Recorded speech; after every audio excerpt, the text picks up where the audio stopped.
Pearl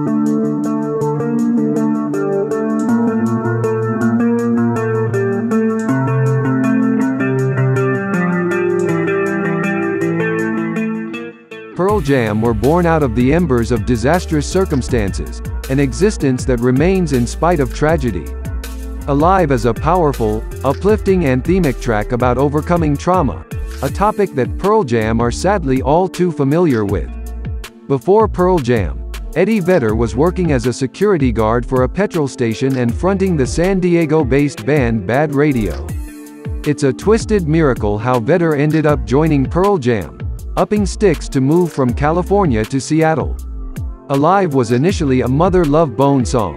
The band Mike McGready, Stone Gossard and Jeff Ament previously played in before Pearl Jam. They released their debut album Apple in 1990, but tragically just 4 months after its release, singer Andrew Wood died following a heroin overdose. The trio understandably found themselves in tatters after losing their close friend.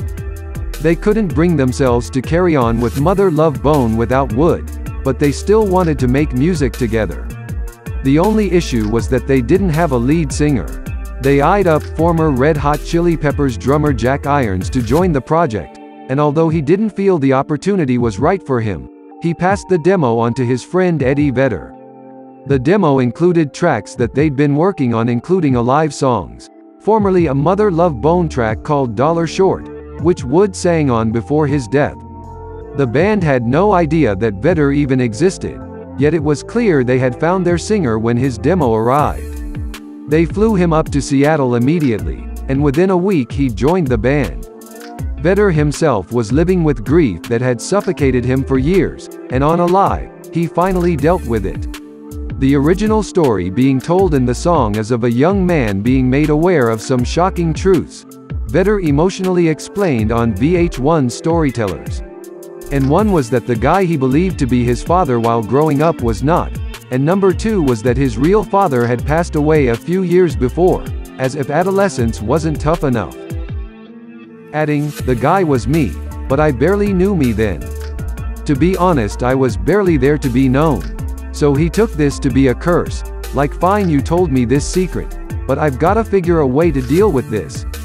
Fine, the dad's dead, but I'm still alive and I've gotta deal with this. So it was a curse." So cut to a few years later and we're playing to larger and larger audiences and they're responding to this chorus in a way that you never thought. Vedder continued, "Folks are jumping up in the aisles, using their bodies to express themselves and singing along, 'I'm still alive,' en masse. So every night when I look out at this sea of people reacting on their own positive interpretation, it was really incredible. The audience changed the meaning of these words, and when they sing 'I'm still alive,' it's like they're celebrating. And here's the thing. When they changed the meaning of those words, they lifted the curse." Vedder had let these issues brew up inside of him. When he met Pearl Jam, they were both trying to pick themselves up after losing someone dear, and the connection between them was instantaneous. Although the song started from a place of heartache, Alive is now about conquering adversity and celebrating coming out of the other side still breathing. Alive is a shot of hope in dark times and a reminder about life's beauty. Every band's worst nightmare came true for Pearl Jam on June 30, 2000. The group was playing for a rain-soaked crowd from the Orange Stage at the Roskilde Festival in Denmark, part of a lineup that included Lou Reed, Iron Maiden and Oasis, and drew more than 100,000 ticket holders to one of Northern Europe's largest and longest-running annual outdoor gatherings. Every concert comes with its own degree of chaos, but at this show, the audience's enthusiasm spiraled out of control, leading to a crowd crush that killed 9 people and injured 26. As singer Eddie Vedder later recalled, the band had no idea what was happening until it was too late. "It was chaos," he lamented. "Some people were yelling thank you. Others who weren't in bad shape were running up and saying hi. Then someone was pulled over, laid out, and they were blue. We knew immediately it had gone on to that other level." In a bitter twist, Vedder noted that the next number in the setlist was supposed to be Alive, a hit from their 1991 debut 10. There were still 40,000 people out there. They were ready for the show to start again. They started singing, "I'm Still Alive." That was when my brain clicked a switch. I knew I would never be the same.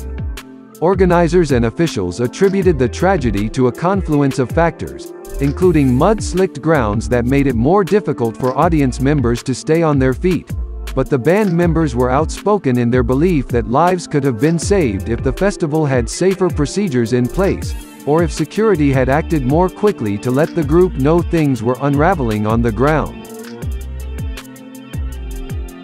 Angered by a report that described Pearl Jam as morally responsible for the incident, the band released a statement firing back at the festival, insisting that the deaths and injuries cannot be written off entirely as a freak accident or bad luck, as some have called it, while pledging to delve into everything that contributed to the tragedy. "It is our belief," they added, "that if we had been informed of a potential problem at the moment that it was first identified by the festival security, we could have stopped the show earlier and lives could have been saved." The group's commitment to do right by the fans who lost their lives at Roskilde continued in the years that followed, as evidenced by a moving post at the band's official site that commemorated the 10-year anniversary of the show, and subsequent efforts by band members to reach out to those left behind after the deaths.